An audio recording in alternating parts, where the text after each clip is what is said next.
Happy Friday.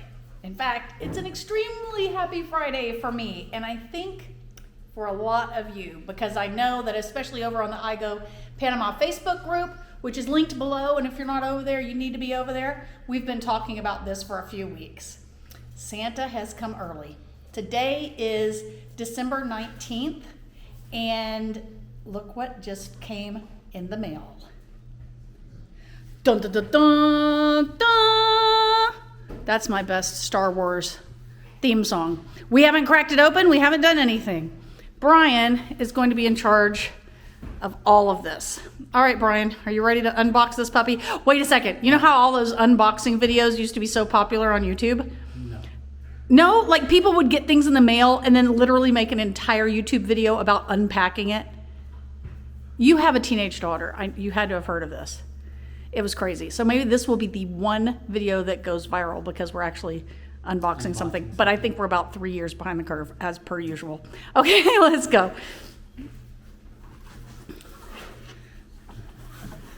Well, that's very high-tech looking plastic. It's always fun to get rid of here in Panama. Ooh. Ah. This looks like our base, I am assuming. Very well made, very sturdy. And this is a man who makes Hollywood props for a living, so he knows. Just to let you guys know, I'm going to give you all of the information here in a minute. We're going to unbox first, and then I'm going to give you all the information. So, okay, so hang in there with us. If you're bored of unboxing already, just go down below, click subscribe, click notify, and join the IGO Panama Facebook group. Over 15,000, well, by the time this video is put out, we'll be very close to 16,000 members sharing all kinds of information about Panama, so don't miss it. Okay, what do we got?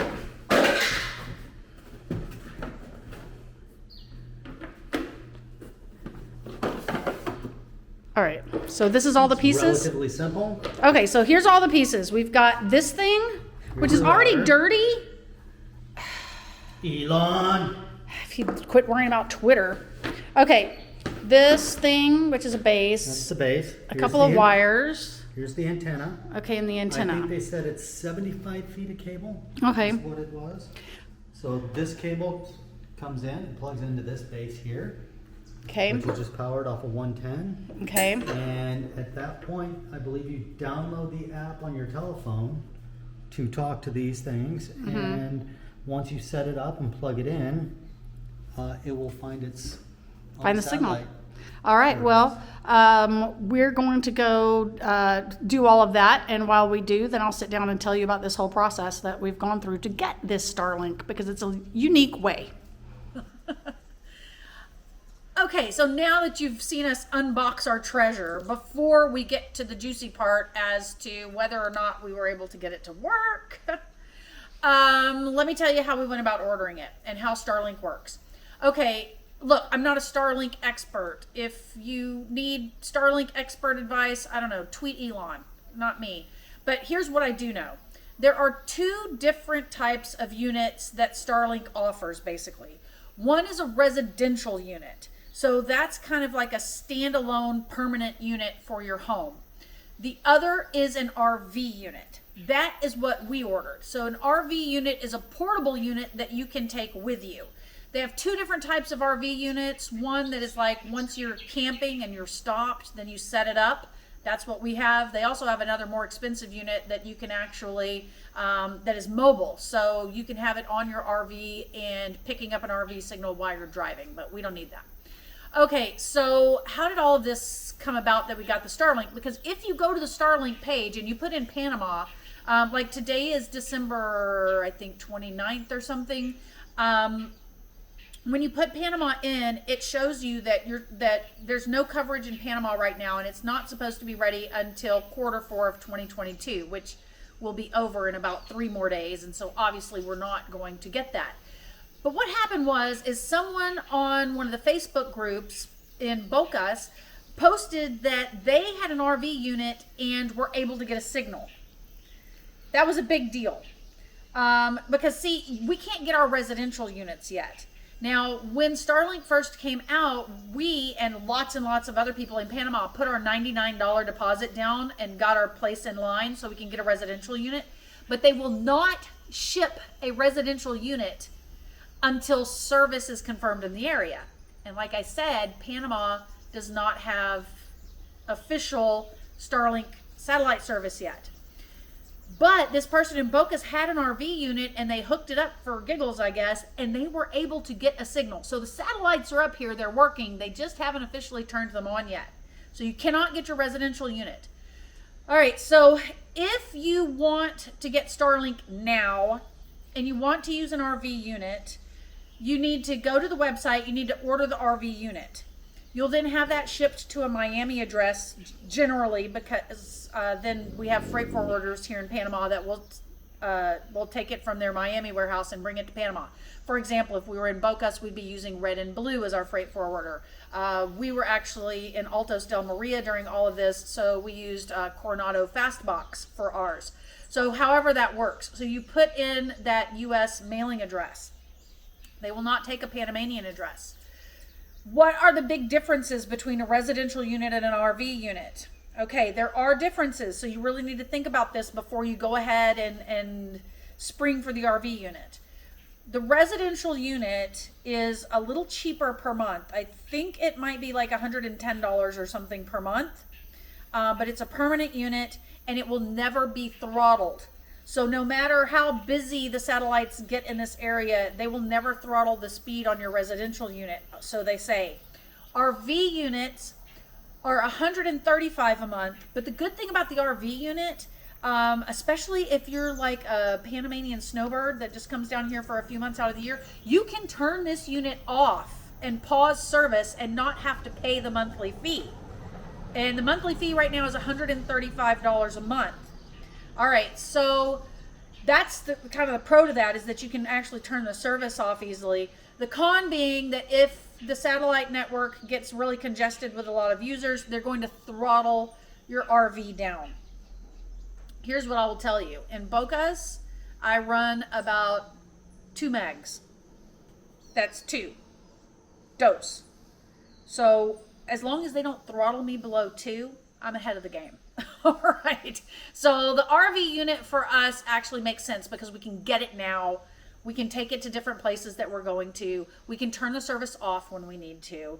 But I do still have my home unit on order. So I will probably still get that when it comes. Okay, so how much did the RV unit cost us? Look, I don't have the exact totals in front of me. I will put them down in the video description. So if you want the exact totals, look down there. But it was like, I don't know, like $600 for the unit, and then with taxes and everything, it was like another like $100. I think it was taxes and shipping to Miami, and then from Miami to here was about like $62. So we're in just at a little less than $800 for the complete unit.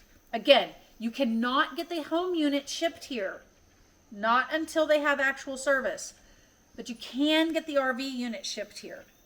I went back and forth with Starlink a few times because I was like, look, this went to a U.S. shipping address, but I am in Panama.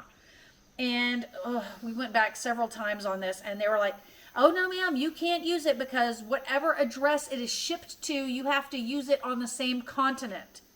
At which point I gave Starlink a geography lesson that actually Panama is in North America, as is Miami, so same continent. And then they were like, oh, okay, no problem. All right. So that's where we are. Let's head out and test this puppy and see if we can get it to work. Okay, so I have the Starlink app downloaded. I'm going to click Start Setup, select your Starlink. I think we have this one. I don't know. No, we have this one. See, this with the convex back to it. So this one, confirm. Check for obstructions. Okay, so I guess we're going to have to go outside and check for obstructions. I'll be right back. Okay, it's really sunny out, so I'm hoping I'm not getting a ton of glare. But let me check for obstructions. It says allow it to take pictures, I guess, while using the app, I guess. Okay, allow Starlink to access the location. Precise while using the app. So it says find an open area, go outside and stand where you intend to set up your Starlink, scan the entire sky, use the device's camera to explore your Starlink's entire field of view. Ooh, interesting. Okay. Scan the entire sky. All right, I'll come back after I do that. Okay, so Brian is doing the sky scan. It just says basically just hold your camera up to the sky so you can see the entire field of view. And then it kind of goes percentage-wise and tells you where you're at. It does take kind of a long time. What percent are you on right now? 100. Oh, well, when I did it, it was taking forever. Okay, so he got it to 100. Let's see what it does now. Holy moly, something crazy's happening. This thing is turning now on its own. What's it saying on the phone? It says now view results. View results. Bring it over here so I can see, please. Okay, so it's loading, so we'll come back when it's done. All right, that didn't take very long. So, oh, it says you want to find a better spot. So we're going to have to go somewhere else. All right, we'll try again. Okay, so the lot that we're on just didn't have enough unobstructed view of the sky. So we hopped the fence and went to the lot next door, which there's not as many trees over there. So he's trying again to see if he can get a signal.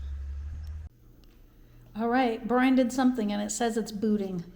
So we'll see what happens here. Hopefully it will actually work. All right, after sitting here for probably about 15 minutes, it was going through the configure and then said finish. So it just said set up complete, but now it said switch back to network. So we're going to try to figure that out and come back to it. All right, so here we are. This is our network connecting. Checking the quality of your internet connection. Ding. Boom. Uh-oh. Connected without internet. Okay, we have a problema. Okay, we have had to change directions because we could not get a link where we are staying in Altos Del Maria because we have a hill behind us. So now we are at our lovely friend's house. Here they are. And so they're in Altos as well. And but they have a better view of the sky, as you can see. And so Brian is going to see if he can get this thing hooked up. Okay, so what are you doing to it now, Brian? Well, now I'm going into the Starlink app. Mm-hmm. So I guess we're checking for visibility. So what is it doing? You're sponsored by Def Leppard.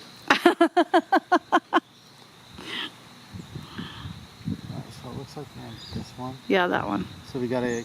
Okay, we already did all that on film, so yeah, I'll let you finish that. Okay, I'm out of breath, not just because I'm excited, but because while Brian was up here messing around with this, I was walking around with Jen, seeing her property, and had to climb the stairs. Okay, so what did we find, Brian? Well, we moved the antenna around about 13 different places in just like this, 12-foot square area, and found like the least obstructions known to man. And then out of nowhere, it moved again. So we went back and did a speed test. And right now we're at 52 download, 34 up. That is 52 more upload than Bocas. 50 more. 50 more, yeah. 50 more download. Sometimes 52. 50 more download. And what was it, upload? Probably 34. Oh, and 34 here. But here? Yeah. Oh, so then it's 33 and 3/4 more than Bocas. That's exciting. So there you have it, folks. Confirmation. It does work. Okay, so now can you hook the phone up to it and see? It's working right now. Oh, the phone is hooked up to it? That's awesome. We're watching It's a film. hooked, yeah. It's connected with internet. That's so cool. Okay, so just for fun, we did a speed test for our friends Tigo. Look at that. The upload is double on the Starlink unit than what they have, and the download is about triple on the RV unit than what they have here. Really? Yeah. Whoa, that's crazy. That's insane.